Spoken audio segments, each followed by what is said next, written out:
मैं CS पटेल बृहन मुंबई महानगर पालिका वर्चुअल क्लास की ओर से आप सबका हार्दिक स्वागत करता हूं। बच्चों, वैश्विक महामारी के चलते इस वर्ष पठन पाठन का कार्यक्रम प्रभावित हो रहा है। ऐसे में हमारी बृहन मुंबई महानगर पालिका ने प्रत्येक विद्यार्थी तक ऑनलाइन शिक्षण पहुंचाने की व्यवस्था की है। तो आइए बच्चों शुरू करते हैं। सुस्वागतम बच्चों, कक्षा 5वीं में आज हम पढ़ेंगे परिसर अध्ययन भाग यानी EVS पार्ट 1 की हम बात करेंगे। तो बच्चों, आज का पाठ है 20वां पाठ, हमारा भावनात्मक जगत यानी आवर इमोशनल वर्ल्ड। जिस बच्चों, हमारा भावनात्मक जगत यानी आवर इमोशनल वर्ल्ड, ये हम पढ़ने वाले हैं। तो बच्चों, मैं CS Patel virtual training centre MCGM Mumbai से। आइए बच्चों आगे बढ़ते हैं। जिस बच्चों हम बात कर रहे हैं आवर इमोशनल वर्ल्ड यानी हमारा भावनात्मक जगत, तो बच्चों इसका अध्ययन करने वाले हैं। तो बच्चों, जब भावनाओं की बात होती है, इमोशंस की बात होती है, तो इस बच्चों आज हम इसके बारे में ही देखने वाले हैं इस पाठ में विस्तार से। तो चलिए बच्चों हम आगे बढ़ेंगे। तो बच्चों हम बात करें हमारा भावनात्मक जगत। तो बच्चों आज के इस पाठ में हम पढ़ेंगे भावनाओं का समन्वय कैसे करना चाहिए। और बच्चों इस पाठ में आज हम पढ़ेंगे अपनी कमियों की जानकारी के बारे में तथा स्वभाव बदला जा सकता है, इसके बारे में हम विस्तार से देखने वाले हैं। तो चलिए बच्चों इसी क्रम में हम और आगे बढ़ेंगे। तो बच्चों स्क्रीन पर आप देख पा रहे हैं, जब हम हमारा भावनात्मक जगत की बात करते हैं, आवर इमोशनल वर्ल्ड की बात करते हैं, तो बच्चों स्क्रीन पर आप देख सकते हैं, यहाँ पर आपको चेहरे के विभिन्न भाव भंगिमाएं आपको दिखाई दे रही हैं। तो चलिए स्क्रीन की मदद से आप देख सकते हैं। जिस बच्चों यहाँ पर देख सकते हैं बच्चों, जैसे हमें अध्ययन कैसे करना चाहिए, चाहे इसकी बात करें या बच्चों यहाँ पर देखिए चेहरे का भाव अभिनंदन, इसके भाव या इस तरह चेहरे पर देखिए एक्सप्रेशन यानी भाव आपको दिखाई दे रहा है। यहाँ पर देखिए बच्चों इस बालक के चेहरे का एक्सप्रेशन देखिए, हाव भाव देखिए, तो आपको पता चल रहा है इस बच्चों यहाँ पर इसके अंदर डर भय आपको दिखाई दे रहा है। तो आज बच्चों मनुष्य की भावनाओं की बात करें। जिस बच्चों मनुष्य के अंदर तरह तरह की भावनाएं होती हैं, इमोशंस होते हैं, और उन्हीं की आज हम विस्तार से चर्चा करने वाले हैं। तो चलिए बच्चों सबसे पहले एक एक्टिविटी की बात करेंगे, कृति की बात करेंगे। तो जरा ध्यान से कृति को आप सुनिए, देखिए। तो बच्चों निम्नलिखित विषयों में किए गए तुम्हारे अपने निरीक्षण कापी में अर्थात नोटबुक में अंकित करो। सुबह उठने से लेकर रात में सोने तक का तुम्हारा व्यवहार। तो बच्चों इस तरह की एक्टिविटी आपको करके खुद देखनी है कि सुबह जब आप सोकर उठते हैं तब से लेकर के रात में सोने तक आपका व्यवहार किस तरह का रहा। एक दिन आप नोट करके देखिए। इस एक्टिविटी को बच्चों आप स्वतः करके देखिए और उस पर विचार करिए कि आपका सुबह से लेकर के रात तक यानी सोने तक का जो व्यवहार था किस तरह का था। तो जरा इसका निरीक्षण कीजिए, इसको लिखिए बच्चों, नोट करिए। और एक एक्टिविटी और उसी में है समाचार पत्रों में छपे प्राकृतिक आपदाओं के चित्र। तो अगर हम समाचार पत्र की यानी बच्चों न्यूज़पेपर्स की बात करें तो उसमें जो छपे प्राकृतिक आपदाओं की यानी जो इस तरह की जो प्राकृतिक आपदाएं आती है जिसे नेचुरल कैलेमिटी कहते हैं। तो प्राकृतिक आपदा जैसे बच्चों कभी बाढ़ आती है, कभी भूकंप आते हैं, कभी आंधी तूफान, तो ये सब जो प्राकृतिक आपदाएं आती हैं तो उसके चित्र तो जरा आप ध्यान से देखिए, उसके बारे में देखिए। तो बच्चों उसको निरीक्षण करना है, देखना है और उसके बारे में लिखना है। इसी तरह की कुछ और एक्टिविटी बच्चों आपकी पाठ्यपुस्तक में दी गई है, बच्चों आप स्वतः करने का प्रयास कीजिए। इसके बाद आप नोट जब करेंगे, कॉपी में लिखेंगे, तो फिर अपने अनुभव वहां पर आप देख पाएंगे कि आपने क्या सीखा, किस तरह का आपका जो भाव की अगर बात करें यानी जो व्यवहार था आपका किस तरह का हुआ, वो तमाम चीजें आप सीख पाएंगे। आइए बच्चों इसी क्रम में हम और आगे देखते हैं। बच्चों मनुष्य के स्वभाव के कई पहलू होते हैं। मनुष्य कभी क्रोध करता है तो कभी उदार होकर किसी को क्षमा करता है। इस बच्चों, तो यहाँ पर चित्र में आप देख सकते हैं कि जब मनुष्य को गुस्सा आता है, क्रोध आता है, तो उसके चेहरे का हाव भाव आप देख सकते हैं, उसकी भुजाओं का फड़कना आप देख सकते हैं। तो उसकी जो एक्टिविटी होती है, उसकी जो कृति होती है, वो किस तरह की होती है, कुछ इस चित्र की तरह होती है। यानी मनुष्य को क्रोध आता है तो कभी मनुष्य उदार भी हो जाता है तो किसी को क्षमा भी कर देता है। और बच्चों, उससे कभी किसी से घृणा होती है तो कभी किसी के प्रति प्रेम अनुभव होता है। तो क्रोध, आनंद, दुख, द्वेष, निराशा, भय, ये सब क्या है बच्चों? ये सब हमारी भावनाएं हैं। क्रोध, आनंद, दुख, द्वेष, निराशा, भय, ये सब क्या है बच्चों? ये सब हमारी भावनाएं हैं, ये सब हमारी फीलिंग्स हैं। यानी ये ह्यूमन फीलिंग्स हैं, मानव की भावनाएं हैं जो कि प्रत्येक मानव में रहती हैं। और बच्चों, समय समय पर उसका उद्गार होता है, चाहे क्रोध के रूप में, आनंद के रूप में, दुख के रूप में, द्वेष हो, निराशा हो, भय हो। ये परिस्थितियों के ऊपर निर्भर करता है किस प्रकार की परिस्थितियां उपस्थित होती हैं, और इसके बाद बच्चों ये जो फीलिंग्स हैं वो आती हैं। आप आज इस पाठ में हम देखेंगे कि जो हमारी फीलिंग्स होती हैं, जो भावनाएं हैं, जब भावनाएं निकल करके आती है, प्रकट होती हैं, तो उसका सामंजस्य किस तरह से करना है, इसके बारे में भी हम विस्तार से इस पाठ में जानने वाले हैं। तो बच्चों, कभी वह केवल स्वार्थ से व्यवहार करता है तो कभी दूसरों के लिए त्याग और सहायता करने के लिए आगे बढ़ता है। ये मानव का व्यवहार है। क्रोध, आनंद, दुख, द्वेष, निराशा, भय, ये सब हमारी भावनाएं हैं। अब बच्चों, हम बात करेंगे भावनाओं के समन्वय की बात करेंगे कि भावनाओं का समन्वय कैसे करना चाहिए, यानी कोपिंग विद द इमोशंस। तो कोपिंग विद द इमोशंस की बात हो रही है कि हम अपनी भावनाओं का समन्वय कैसे करें। तो चलिए बच्चों, मनुष्य विचारशील होता है, साथ ही साथ वह भावनाशील भी होता है। तो बच्चों, यहां पर देख सकते हैं, चित्र आपको दिखाई दे गया कि किस तरह से इस चित्र में देखिए मनुष्य की जो स्थिति है, उसकी जो भावनाएं हैं, उसकी जो फीलिंग है, उसके चेहरे से देखी जा सकती है। लेकिन बच्चों देखिए कि किस तरीके से यहां पर दूसरी जो आकृति आपको दिखाई दे रही, दूसरी जो चेहरे की आकृति आप देख रहे हैं, तो इसमें देखिए इसके चेहरे का जो रूप है बदलता हुआ आपको दिखाई दे रहा है। तीसरे में देखिए और बदलता हुआ दिखाई दे रहा है, और चौथे में देखिए पूरी तरह से बदलता हुआ, और यहां पर वह हंसता हुआ दिखाई दे रहा है। यानी रोने से लेकर के हंसने तक। तो मनुष्य की ये क्या है बच्चों? फीलिंग्स हैं, ये भावनाएं हैं जिनकी हम बात कर रहे हैं। तो यहां पर समझ सकते हैं कि यहाँ पर जो ये दुख की बात है, इसके ये नकारात्मक है, और धीरे धीरे धीरे किस तरह से सकारात्मक की ओर बढ़ते हुए, और यहाँ पर ये जब इस तरह का उसकी फीलिंग्स हो जाती है, तब्दील हो जाती है, तब वो सकारात्मक उसका विचार काम करने लगता है। तो ये जो दुखों की बात करते हैं, ये भी भावनाएं ही हैं, परिस्थितियों बस उत्पन्न हो जाया करती हैं। तो चलिए बच्चों, इसी क्रम में हम और आगे देखेंगे। जिस बच्चों हम अध्ययन कर रहे हैं भावनाओं का समन्वय कैसे करना चाहिए, कोपिंग विद आवर इमोशंस की हम बात करें। विचार और भावनाओं का उचित समन्वय करना हमें आना चाहिए। जो विचार और भावनाएं हमारे अंदर से उत्पन्न होती हैं, उनका उचित समन्वय करना हमें आना चाहिए। तो स्क्रीन पर आप देख सकते हैं कि किस तरह से बच्चों विचारों का, यानी विचार और भावनाओं का समन्वय करने आना चाहिए। तो हम आगे भी समझेंगे इसके बारे में। तो विचार और भावनाओं का उचित समन्वय करना हमें आना चाहिए। कृतियों के माध्यम से आगे हम समझने वाले हैं इसे। तो भावनाओं का समन्वय कैसे करना चाहिए बच्चों? कोपिंग विथ आवर इमोशंस की हम बात कर रहे हैं। कोई हमें दुखी कर दे तो हमें बुरा लगता है। बच्चों, कोई हमें दुखी कर दे, इस तरह की कोई बात कह दे तो हमें बुरा लगता है। यह स्वाभाविक भी है, परंतु किस सीमा तक बुरा मानना है ये हमें समझना चाहिए। तो बच्चों, यहाँ पर आप समझ सकते हैं कि कोई अगर हमें दुखी कर दे तो हमें बहुत बुरा लगता है, और ये स्वाभाविक है कि हमें किस सीमा तक बुरा लगना चाहिए।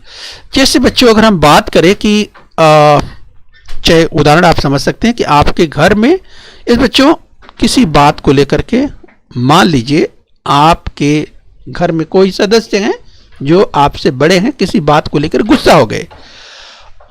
अब गुस्सा हो गए, लेकिन बच्चों सोचिए कि इतना क्रोधित हो गए कि उनके हाथ में जो मान लेते हैं मोबाइल है और वो गुस्से में आकर के मोबाइल ही पटक कर फोड़ देते हैं। अब जरा बच्चों यहां पर सोचिए कि गुस्सा आना स्वाभाविक है। ये किसी बात को लेकर के मान लेते हैं कि कोई एक किसी घर में एक बालक है जो कि मोबाइल पर कोई धारावाहिक कोई सीरियल देख रहा है और उसके पापा उसको बच्चों बार बार मना कर रहे हैं, लेकिन वो नहीं मान रहा है। ऐसे में मोबाइल छीन करके पटक करके उसे उसके पापा तोड़ देते हैं। चलिए बच्चों, ये यहाँ पर भावनाओं को समझने का प्रयास कीजिए। जैसे यहाँ पर विद्यार्थी यानी जो बच्चा है उसका सीरियल देखना, ये उस जो पेरेंट्स हैं यानी जो उसके फादर हैं यानी पापा हैं, बच्चों वो गुस्सा कर रहे हैं, मना कर रहे हैं, लेकिन वो नहीं मान रहा है। अब न मानने के कारण जो है क्रोध आ जाता है और कि वह अपना कार्य पूरा नहीं कर रहा है बल्कि मोबाइल पे लगा है। अब उनको गुस्सा आया है, तो गुस्सा आने के बाद किस सीमा तक उनका गुस्सा रहना चाहिए था? अब गुस्से में उन्होंने मोबाइल खींचा और मोबाइल पटक कर फोड़ दिया। तो बच्चों यहाँ पर क्या हो गया? यानी यहाँ पर हमने देखा कि किस सीमा तक बुरा मानना है ये हमें समझना चाहिए। यानी यहाँ पर अगर वे अपने गुस्से को थोड़ा सा ये सामंजस्य बनाते तो मोबाइल को न पटकते, मोबाइल को दूसरे किसी को दे देते, हटा देते, तो वहां पर एक उपाय था। लेकिन यही यहां पर बच्चों समझना है कि किस सीमा तक बुरा मानना है ये हमें समझना चाहिए। इसी को हम सामंजस्य की बात कर रहे हैं। तो किसी ने गलती की तो हमें क्रोध आता है, परंतु कितना क्रोध करना है इसकी सीमा की समझ होना चाहिए। ये बच्चों जैसे उदाहरण के द्वारा हमने कहा कि अगर मोबाइल यस उस बच्चे के पापा ने तोड़ दिया तो नुकसान किसका हुआ? यस बच्चे का नुकसान हुआ, उस पापा का नुकसान हुआ, पूरी फैमिली का नुकसान हुआ। तो यहां पर क्रोध तो करना है, ठीक है, लेकिन किस सीमा तक ये समझ होनी चाहिए। तो बच्चों ये हमें ध्यान रखना चाहिए। कोई चीज पाने की इच्छा करना स्वाभाविक है, परंतु उसके लिए कितना उतावला होना है इसकी समझ होनी चाहिए। विचारों से भावनाओं को नियंत्रित किया जा सकता है। यस बच्चों, तो ये हमें ध्यान रखना है कि कोई चीज अगर पाने की इच्छा है, मान लीजिए बच्चों यस बड़े होकर के आप बहुत अच्छा कुछ करना चाहते हैं, तो ठीक है, उसके लिए आपको प्रतीक्षा करनी पड़ेगी, मेहनत करनी पड़ेगी, उस दिशा में प्रयास करना पड़ेगा, राइट। तो उसके लिए उतावलापन बिल्कुल दिखाने की जरूरत नहीं है। आप समय के साथ मेहनत करते जाइए, आप अपनी मंजिल तक पहुंच जाएंगे। संयम रखना जरूरी है। तो इस तरह से बच्चों इसे आपको ध्यान रखना है। आइए इसी क्रम में बच्चों और आगे बढ़ते हैं। तो हम अध्ययन कर रहे हैं बच्चों भावनाओं का समन्वय कैसे करना चाहिए, कोपिंग विथ आवर इमोशंस की हम बात कर रहे हैं। तो बच्चों भावनाओं पर इस तरह नियंत्रण रखना, भावनाओं का समन्वय करना आना, उन्हें उचित ढंग से उचित मात्रा में व्यक्त करना आदि को भावनात्मक समायोजन कहते हैं। तो बच्चों यहाँ पर बहुत जरूरी है कि जो भावनाओं पर किस तरह से यस नियंत्रण रखना तथा उचित ढंग से उचित मात्रा में उन्हें व्यक्त करना, यह भावनात्मक समायोजन है। यह हमें ध्यान रखना है। तो आइए बच्चों इस क्रम में और आगे बढ़ेंगे। ये संभावनाओं का समन्वय कैसे करना चाहिए इसकी हम बात कर रहे हैं। भावनाओं का उचित पद्धति से समन्वय करने से हमारा व्यक्तित्व संतुलित बनता है। बच्चों भावनाओं का उचित पद्धति से समन्वय करना जरूरी है, इससे हमारा व्यक्तित्व संतुलित बनता है। ये बच्चों दूसरों को समझने की हमारी क्षमता में वृद्धि होती है, प्रतिकूल परिस्थिति का सामना करना आता है। ये बच्चों ध्यान रखना है कि परिस्थितियां कितनी भी प्रतिकूल हो लेकिन उसका सामना करना चाहिए। जैसे बच्चों उदाहरण दिया हमने कि किस तरह से मोबाइल का तोड़ा जाना, बच्चों हमने उदाहरण दिया, तो वहां पर मोबाइल का तोड़ा जाना यानी नुकसान हुआ, उसे रोका जा सकता था, परिस्थितियां प्रतिकूल थी। यस बच्चे ने बार बार कहने के बावजूद नहीं सुना, परिस्थितियां प्रतिकूल हो गई, लेकिन इसके बावजूद भी किस तरह से परिस्थितियां प्रतिकूल होने के बावजूद भी यहां पर क्रोध का नियंत्रण होना चाहिए था, लेकिन ऐसा नहीं हुआ। इसी तरह से बच्चों जिस जीवन के प्रत्येक क्षेत्र में जब कभी परिस्थितियां प्रतिकूल हो जाए तो उसका बहुत ही समझदारी के साथ शांत होकर के उसका उपाय सोचना चाहिए, और इसी में ही समझदारी है यस, तो इस तरह से भावनाओं को किस तरह से समन्वय करना है, ये सोचने की जरूरत है, समझने की जरूरत है। इससे क्या होता है, इससे हमारा व्यक्तित्व संतुलित बनता है, ये हमें ध्यान रखना है। यानी प्रतिकूल परिस्थिति का सामना करने धीरे धीरे जो है सामंजस्य हो जाएगा और प्रतिकूल परिस्थितियों में भी उचित निर्णय हो पाएगा। ये हम सीख रहे हैं बच्चों, अध्ययन कर रहे हैं भावनाओं का समन्वय कैसे करना चाहिए। अकारण दूसरों को दोष देना, यानी बिना कारण से, बिना कोई कारण नहीं है फिर भी दूसरे को दोष दे देना, उनकी कमियां निकालना, उनसे द्वेष रखना, उनका यश सहन न होना आदि दोषों से हम छुटकारा पा सकते हैं। तो बच्चों देखिए, मानव के अगर स्वभाव की बात करें, फीलिंग्स की बात करें, इस तरह की चीजें स्वाभाविक है कि मनुष्य के मन में आती है। ये मनुष्य का स्वभाव है, इस तरह की चीजें आती हैं। दूसरों का दोष देना, यानी दूसरों की बुराई करना, या उनकी कमियां निकालना, या उनसे द्वेष रखना, या कभी कभी अगर उनको बहुत यश मिल रहा है तो उसके कारण भी सहन नहीं होता, जलन की भावना आ जाती है, ईर्ष्या होने लगती है, द्वेष होने लगता है। तो इन दोषों से हम छुटकारा पा सकते हैं। ये अगर ऐसा कर पाते हैं तो हमको क्या मिलती है बच्चों, फिर हम प्रसन्न होते हैं, यानी फलतः हम प्रसन्नता का अनुभव करते हैं। दूसरों से मिलजुल कर रहने की प्रवृत्ति बढ़ती है और हमारी हठवादिता कम होती है। यानी हमारे अंदर यानी व्यक्ति के अंदर जो जिद्दीपना होता है, इस जो हठवादिता होती है वो कम हो जाती है। इससे मनुष्य के अंदर जो सामाजिकता का गुण है वो और अधिक बढ़ता जाता है, तो दूसरों से मिलजुल कर रहने की प्रवृत्ति बढ़ती जाती है। तो ये हमें ध्यान रखना है बच्चों। आइए बच्चों, इसी क्रम में हम और आगे बढ़ेंगे।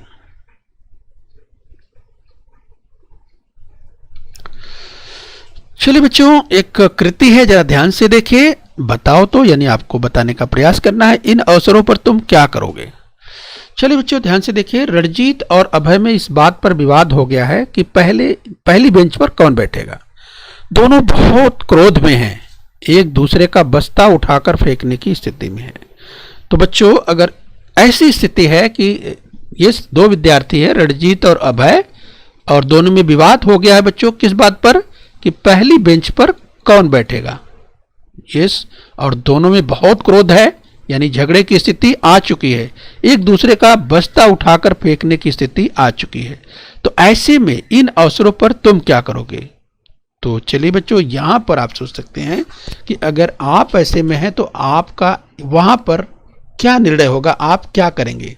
तो ये विद्यार्थियों के ऊपर निर्भर करता है। विद्यार्थी की अपनी विचारधारा होती है, उनकी अपनी फीलिंग्स होती है, वे किस तरह से रिएक्ट करेंगे। ये इसमें अलग अलग विद्यार्थी अलग अलग ढंग से ये अपना कह सकते हैं कि रिएक्शन दे सकते हैं। यानी कोई विद्यार्थी जैसे अगर कक्षा में सर या मैडम नहीं है तो उन्हें सूचित करेगा कि बेंच पर बैठने को लेकर के रणजीत और अभय में विवाद हुआ है, झगड़ा कर रहे हैं, बैग फेंकने की स्थिति आ चुकी है, इस तरह की बातें हो सकती है।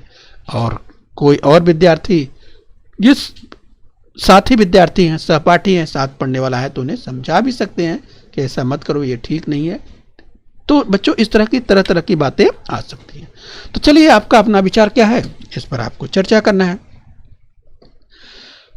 एक और देखिए बच्चों, एक और अवसर की हम बात करते हैं। हेमंत को कबड्डी की प्रतियोगिता में भाग लेना है, परंतु वह संकोची है, उसे शिक्षक से जाकर कहने में संकोच हो रहा है। तो देखिए बच्चों, हेमंत को कबड्डी के प्रति रुचि है, कबड्डी खेलता है, तो कबड्डी की प्रतियोगिता में भाग भी लेना चाहते हैं, लेकिन उसका स्वभाव क्या है, संकोची है। वो संकोच उस टीचर से, उस शिक्षक से जाकर कहने में जो है संकोच महसूस कर रहा है, इसलिए नहीं कर पा रहा है। तो ऐसे में इस अवसर पर तुम क्या करोगे, यानी आप क्या कर सकते हैं।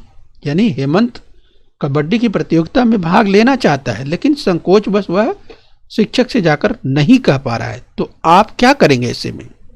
तो बच्चों यहाँ भी विद्यार्थियों के अपने अपने मत हो सकते हैं, अपने अपने विचार हो सकते हैं। आप क्या कर सकते हैं, तो क्या आप हेमंत की मदद कर सकते हैं, किस तरह से मदद कर सकते हैं। क्या आप उन शिक्षक से जाकर के आप कह सकते हैं कि हेमंत कबड्डी की प्रतियोगिता में भाग लेना चाहते हैं, लेकिन संकोच बस वो नहीं कह पा रहा है। तो इस तरह के से आप उस हेमंत की अगर बात करें, आप क्या मदद कर सकते हैं, यानी आपका अपना क्या विचार होगा, इस अवसर पर आप क्या करेंगे। इस बच्चों इसी तरह के कुछ और जिस बच्चों आपकी पाठ्यपुस्तक में है, जैसे रेखा भूल से निशा की कॉपी लेकर चली गई, यानी घर पे लेके चली गई, तो अगर ऐसी स्थिति में आप क्या करेंगे, तो यहाँ भी विद्यार्थियों के अपने अपने अलग अलग विचार हो सकते हैं। तो चलिए बच्चों, यहाँ पर आपको अपना विचार ये चर्चा करना है, ये ध्यान रखना है। ये बच्चों हम अध्ययन कर रहे हैं भावनाओं का समन्वय कैसे करना चाहिए। ये कोपिंग विथ आवर इमोशंस की हम बात कर रहे हैं। आनंद और दुख की तरह ही क्रोध भी हमारी एक भावना है। हमें से प्रत्येक को कभी न कभी और किसी न किसी रूप में क्रोध आता ही है। तो बच्चों यहाँ पर स्क्रीन पर आप देख सकते हैं, जब व्यक्ति को क्रोध आता है तो उसकी भाव भंगिमाएं आप देख सकते हैं, उसके चेहरा आप देख सकते हैं पूरा तमतमा जाता है, पूरा लाल हो जाता है। और देखिए कि किस तरह से उसका जो चेहरा, उसकी आंख, उसका मुंह, तो किस तरह से आप देख सकते हैं, इससे पता चलता है कि ये व्यक्ति कितने गुस्से में है, राइट। तो यस बच्चों, हमें से प्रत्येक को किसी न किसी या कभी न कभी जरूर क्रोध आता है। कोई बात हमारे मन के विपरीत हुई अथवा हमारा अपमान हुआ तो क्रोध आता है। तो क्रोध उत्पन्न कैसे होता है, जैसा हम सोचते हैं अगर वैसा नहीं होता है, हमारे मन के विपरीत होता है, तो हमें गुस्सा आता है, क्रोध आता है। यस, या हमारा अपमान हुआ तब भी क्रोध आएगा। तो इसी प्रकार किसी पर अन्याय होते देखकर भी क्रोध आता है। या बच्चों कभी आपने देखा होगा, सामने आपने देखा कि किसी के प्रति कोई अन्याय कर रहा है, गलत कर रहा है, फिर आपसे देखा नहीं जाएगा। और क्यों नहीं देखा जाएगा, क्योंकि मनुष्य एक सामाजिक प्राणी है और वो नहीं देख सकता कि किसी पर अत्याचार हो, अन्याय हो। निश्चित रूप से वो उसकी मदद करने के लिए आगे बढ़ेगा, आएगा, गुस्सा आएगा उसे। तो ये बच्चों यहाँ पर समझ सकते हैं हम क्रोध की बात कर रहे हैं, जो कि मानव की फीलिंग्स हैं, ये हमें ध्यान रखना है। भावनाओं का समन्वय कैसे करना चाहिए बच्चों, इसका अध्ययन हम कर रहे हैं। आइए बच्चों, क्रोध बार बार आता रहेगा अथवा क्रोध अनियंत्रित रहेगा तो इसके मानसिक एवं शारीरिक कुप्रभाव होते हैं। और बच्चों स्क्रीन पर आप देख सकते हैं, अगर क्रोध इस तरह का रहा, यानी व्यक्ति अगर बहुत अधिक बार बार यानी क्रोध दिखाएगा, क्रोध करेगा और क्रोध उसका अनियंत्रित होगा, तो क्या होगा, मानसिक रूप से उसके कह सकते हैं कि उसे नुकसान पहुंचेगा। न केवल मानसिक बल्कि शारीरिक कुप्रभाव, यानी मानसिक एवं शारीरिक कुप्रभाव होने लगते हैं। और वो क्या होता है, इससे क्या होता है, व्यक्ति क्रोधी और हठी बन जाता है। तो ये हमें ध्यान रखना है। सामंजस्य तथा सहयोग की प्रवृत्ति कम हो जाती है। जो व्यक्ति बहुत क्रोध करता है, बहुत ही हठी होता है, फिर सामंजस्य और सहयोग की प्रवृत्ति उसकी कम हो जाती है। तो क्रोध के आवेश में हम दूसरों के मन को दुखित करते हैं। हमें सिर दर्द, अनिद्रा तथा उदासीनता जैसे दुष्परिणामों का सामना करना पड़ता है। तो इस तरह से बच्चों आपने देखा कि अगर कोई व्यक्ति बहुत क्रोधी है, बार बार क्रोध करता है, बार बार गुस्सा करता है, तो उससे क्या होता है, उससे सिर दर्द होने लगेगा, उसको अनिद्रा अर्थात उसको नींद कम आएगी, अनिद्रा की बीमारी हो जाएगी, तथा वह व्यक्ति उदासीनता जैसी स्थिति उसके सामने आने पड़ेगी और इस तरह के दुष्परिणाम उसके सामने आने लगेंगे। तो बच्चों इस तरह से हमें ध्यान रखना है। हम अध्ययन कर रहे हैं भावनाओं का समन्वय कैसे करना चाहिए। इसलिए क्रोध को त्यागना चाहिए। जब बहुत अधिक गुस्सा आए तो बच्चों शांत होकर के विचार करना चाहिए, तो धीरे धीरे क्रोध कम हो जाएगा। आइए बच्चों, भावनाओं पर नियंत्रण रखने के लिए आगे दी गई परिस्थितियों में जो उचित है उस पर सही का अर्थात राइट टिक ये चिन्ह लगाना है, और तुम्हारे अनुसार जिन पर नहीं करना चाहिए उस पर आप, यानी जो उचित नहीं है उस पर आप क्रॉस का निशान लगाएंगे। रमेश ने सुरेश को बताया कि अमित ने तुम्हारे विषय में कोई बुरी बात कही है, परंतु सुरेश ने उस बात की जांच करके ही प्रतिक्रिया व्यक्त करने का निश्चय किया। तो देखिए बच्चों, रमेश ने सुरेश को बताया, रमेश ने सुरेश को यह बताया कि अमित ने तुम्हारे विषय में कोई बात बुरी कही है, लेकिन देखिए बच्चों सुरेश ने क्या किया, सुरेश ने उस बात की जांच करके ही प्रतिक्रिया व्यक्त करने का निश्चय किया। देखिए ऐसा नहीं है कि रमेश ने सुरेश को बताया कि अमित ने तुम्हारे विषय में यानी तुम्हारे बारे में बुरी बात कही है, लेकिन देखिए बच्चों सुरेश ने क्या कहा, सुरेश ने कहा कि उस बात की जांच करेगा, कि उसने क्या कहा है, बुरी बात है कि नहीं है, जांच करके ही कोई प्रतिक्रिया व्यक्त करेगा। तो बच्चों बताइए, क्या ये सही है अथवा गलत है? तो तमाम विद्यार्थियों को समझ में आ गया होगा, ये बिल्कुल सही है। यानी सुरेश को बिल्कुल ये समझ लेना है, वो उसने क्या कहा कि हम अभी जांच करेंगे, समझेंगे, इसके बाद ही इस पर कोई प्रतिक्रिया देंगे। ठीक है बच्चों, तो रमेश का बिल्कुल सोचना सही है। आइए बच्चों, इसी में एक और देख लेते हैं। पढ़ाई में छाया और मीना की प्रगति एक जैसी है। शिक्षक ने छाया के निबंध की बहुत प्रशंसा की। इस पर मीना को बहुत क्रोध आ गया। उसने छाया से न बोलने का निश्चय किया। तो बच्चों यहाँ पर देखिए, पढ़ाई में छाया और मीना दोनों की प्रगति, दोनों पढ़ने में एक जैसी है। लेकिन बच्चों यहाँ पर देखिए, शिक्षक ने जब छाया के निबंध की बहुत प्रशंसा की तो मीना को बहुत गुस्सा आ गया और उसने क्या कहा, उसने किया ये कि छाया से न बोलने का निश्चय कर लिया। तो बच्चों बताइए, कृति यानी ये व्यवहार ये क्या उचित है?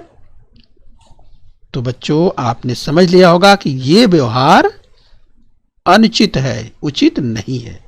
क्यों? क्योंकि भले ही पढ़ाई में छाया और मीना की प्रगति एक जैसी हो, लेकिन शिक्षक ने छाया के निबंध की अगर प्रशंसा की तो शिक्षक ने देखा होगा कि जो छाया का निबंध यस मीना से कहीं ना कहीं अच्छा होगा। तमाम उसके पहलू होते हैं, उन पहलुओं, उन बिंदुओं को देखा होगा, इसके आधार पर शिक्षक ने ऐसा किया होगा। तो इसमें मीना को क्रोध आने की जरूरत नहीं थी, उसको सोचना चाहिए, विचार करना चाहिए, लेकिन मीना ने ऐसा नहीं किया। न केवल उसको गुस्सा है बल्कि उसने छाया से न बोलने का निश्चय भी कर लिया। तो इस तरह से मीना का यह व्यवहार उचित नहीं है। ठीक है बच्चों, तो इस तरह आपकी पाठ्यपुस्तक में बच्चों और दिया गया है। इस बच्चों तो आपको पढ़ना है, समझना है और उसका भी अभ्यास आपको कर लेना है। आइए बच्चों, इसी क्रम में हम और आगे बढ़ेंगे। अपनी कमियों को जानकारी यानी awareness of our flaws. Yes बच्चों, हमें अपनी कमियों की जानकारी होनी चाहिए। आइए बच्चों, हमारे सहपाठी, सहेली तथा हम स्वयं ऐसा कहते हैं, मेरी लिखावट सुंदर है, मुझे गणित विषय अच्छी तरह समझ में आता है, मैं विज्ञान की पढ़ाई में अधिक रम जाता हूँ, मुझे कविता बहुत अच्छी लगती है। इसका अर्थ है हमारी रुचि, अरुचि और क्षमता भिन्न भिन्न होती है। तो बच्चों यहाँ पर समझ सकते हैं कि जो हम रुचियों की बात करते हैं, इंटरेस्ट की बात करते हैं, यस, कोई कहता है कि हमारी लिखावट बहुत सुंदर है, कोई कहता है मुझे गणित विषय बहुत अच्छी तरह से समझ में आता है, कोई विज्ञान में बहुत अधिक रुचि लेता है और किसी को कविता बहुत अच्छी लगती है। तो बच्चों इससे क्या पता चलता है? इससे पता चलता है कि हमारी जो रुचि है यानी हमारा जो इंटरेस्ट है या हमारी जो अरुचि है यानी जिसमें हम रुचि नहीं लेते हैं और जो हमारी क्षमता है वो सब अलग अलग होती है। इस बच्चों इसका हमें ध्यान रखना है। जिस तरह हमें अपनी क्षमता धीरे धीरे समझ में आती है उसी तरह हमें अपनी कमियां भी इस बच्चों समझ में आने लगती हैं। तो यस, किसी विषय की अगर बात करें, किसी विषय कला अथवा खेल में हम अधिक तेज होते हैं तो दूसरे किसी विषय में हमारी उतनी गति नहीं होती है। तो बच्चों ये हम ध्यान से समझ सकते हैं कि रुचि, अरुचि और क्षमता भी अलग अलग होती हैं। आइए बच्चों, इसी क्रम में हम और आगे पढ़ेंगे। हम अपने कमियों की जानकारी यानी अवेयरनेस ऑफ आवर फ्लॉज की हम बात कर रहे हैं। हमें अपनी क्षमताओं के साथ साथ अपनी कमियों की भी जानकारी होनी चाहिए। यस, यानी क्षमता, हमें हमारी क्या क्षमता है तो क्षमताओं को तो जानना ही चाहिए, लेकिन उसके साथ साथ हमें अपनी कमियों को भी की भी जानकारी होनी चाहिए। ये हमें ध्यान रखना है। तो इस तरह से यदि कोई बात नहीं आती है परंतु जो आती है उसमें प्रभुत्व प्राप्त करना चाहिए, उसकी उपेक्षा नहीं करना चाहिए। इस बच्चों प्रयत्न करके कमियां दूर की जा सकती हैं। यह हमें ध्यान रखना है कि प्रयत्न करके कमियां दूर की जा सकती हैं। तो कोशिश करना है और धीरे धीरे कमियां दूर हो जाती है। आगे बच्चों हम पढ़ेंगे स्वभाव बदला जा सकता है यानी वी कैन चेंज। स्वभाव बदला जा सकता है। हम में से किसी का भी स्वभाव पूर्णतः अच्छा अथवा पूर्णतः बुरा नहीं होता। अपने सहपाठियों, सहेलियों में जो अच्छे गुण होते हैं उन पर सबसे पहले विचार करना चाहिए। कमी दूर करने के लिए एक दूसरे की सहायता करनी चाहिए। इस बच्चों तो हमें ध्यान रखना है कि हम में से किसी का भी स्वभाव पूर्णतः अच्छा अथवा पूर्णतः बुरा नहीं होता। इसलिए एक दूसरे की मदद करनी चाहिए, हमें अपनी कमियों को जानना चाहिए और उसके लिए प्रयास करना चाहिए कि उन कमियों को कैसे दूर करें। अपनी अच्छी क्षमताओं के विषय में भी बोलना चाहिए, साथ ही साथ कमियों के विषय में भी खुलकर चर्चा करें तो हमारा लाभ होता है। जो अपनी कमजोरियां हैं, जो हमारी कमियां हैं बच्चों, उसके बारे में खुल करके चर्चा करनी चाहिए और अपनी कमियों को दूर करने का प्रयास करना चाहिए। स्वभाव बदला जा सकता है बच्चों, वी कैन चेंज। अपने स्वभाव के दोषों की जानकारी हो जाने के बाद उन्हें दूर करने का प्रयत्न करना चाहिए। सहेलियों की जमखट में नेहा सबसे अधिक बोलती है, अन्य सहेलियों को बोलने का अवसर ही नहीं मिलता, इस कारण सहेलियां उसकी उपेक्षा करने लगी। यह बात नेहा के ध्यान में आई। तो देखा बच्चों आपने कि नेहा बहुत अधिक बोलती है, दूसरे को बोलने का अवसर ही नहीं देती। लेकिन यह बात नेहा को ध्यान में आ गया कि अरे मैं सबसे अधिक बोलती हूँ, दूसरे को अवसर नहीं देती हूँ। क्या होता है बच्चों, उसने स्वयं सहेलियों से कहा अधिक बोलूंगी तो मुझे रोकना। तो बच्चे यहाँ समझ सकते हैं कि किस तरह से नेहा ने कहा कि मैं अगर अधिक बोलूंगी तो मुझे रोक देना। तो धीरे धीरे नेहा दूसरों की भी बात सुनने लगी और उसने अपना वाचाल स्वभाव बदल दिया। मतलब बच्चों क्या हो गया कि नेहा को अपनी कमजोरी मालूम थी कि वह बहुत ज्यादा बोलती है। तो उसने क्या कहा, उसने अपनी सहेलियों से कहा जब मैं ज्यादा बोलने लगूं तब मुझे तुम लोग रोकना, तो मैं रुक जाऊंगी। और धीरे धीरे नेहा ने अपनी इस कमजोरी को दूर कर लिया। अब वह दूसरों की बात भी सुनने लगी और इस तरह से उसने अपना वाचाल स्वभाव बदल लिया। यस बच्चों, धीरे धीरे वो कम बोलने लगी है, अब दूसरों का सुनने भी लगी है। तो बच्चों आइए अभी हम स्वभाव बदला जा सकता है, यस वी कैन चेंज की हम बात कर रहे हैं। अपने स्वभाव की हमें तथा दूसरों को खटकने वाली बातें प्रयत्नपूर्वक बदली जा सकती है। उसे बदलने के लिए समय पर प्रयत्न करना आवश्यक है, अन्यथा उससे हमारे व्यक्तित्व में कमी रह सकती है। इस बच्चों तो हमारा जो स्वभाव है, हमारी जो आदत है, जो हम बदल सकते हैं, जो उचित नहीं है, हमारी जो कमियां हैं उन कमियों को बदल सकते हैं। आइए बच्चों हमने आज क्या सीखा इसकी चर्चा कर लेते हैं। तो बच्चों हमने सीखा कि भावनाएं व्यक्त करनी चाहिए, हमें विचार और भावनाओं में उचित समन्वय साधना चाहिए और क्रोध आने पर नियंत्रण रखना चाहिए, अन्यथा उसके कई शारीरिक और मानसिक कुप्रभाव होते हैं। बच्चों हमने ये सीखा, हमने सीखा कि अपनी क्षमताओं के साथ अपनी कमियों की जानकारी होनी चाहिए। और आज हमने सीखा बच्चों अपने स्वभाव की कमियां प्रयत्नपूर्वक बदली जा सकती हैं। तो बच्चों ये हमें ध्यान रखना है आज हमने क्या सीखा। तो बच्चों आइए अब हम अभ्यास कर लेते हैं। तो बच्चों बताइए ये कथन उचित है या अनुचित। विद्यालय जाता हूं ऐसा कहकर मनोज विद्यालय न जाकर खेलने चला गया। विद्यालय जाता हूं ऐसा कहा मनोज ने, लेकिन विद्यालय नहीं गया, खेलने चला गया। तो क्या ये उचित है या अनुचित है। तो बच्चों तमाम विद्यार्थियों ने समझ लिया होगा और अपना उत्तर दे दिया होगा। तो टैली करिए। यस बच्चों ये बिल्कुल अनुचित है। आइए बच्चों आगे बढ़ेंगे, जरा ध्यान से देखिए। किसी के पास से लाई गई कोई वस्तु समय पर वापस न करना। बच्चों कोई कभी कभी आप देखते हैं कोई व्यक्ति वस्तु ले लेता है लेकिन समय पर वापस नहीं करता, उसके यहां पड़ी रहती है, जब तक जिसकी वस्तु है वो मांगने जाएगा तब वो देता है। तो क्या ये उचित है। तमाम विद्यार्थियों ने उत्तर दे दिया होगा बिल्कुल अनुचित है, ऐसा नहीं करना चाहिए। किसी के पास से कोई वस्तु ले आए तो समय पर वापस कर दीजिए। आइए बच्चों अगला सीखेंगे। बताइए अनुचित या उचित क्या है। किसी की कोई भी वस्तु बिना पूछे ले लेना। बच्चों क्या ये उचित है। किसी की कोई वस्तु बिना पूछे ले लेना। तमाम विद्यार्थियों ने समझ लिया होगा नहीं, बिल्कुल अनुचित है। किसी से कोई भी वस्तु बिना पूछे नहीं लेना चाहिए।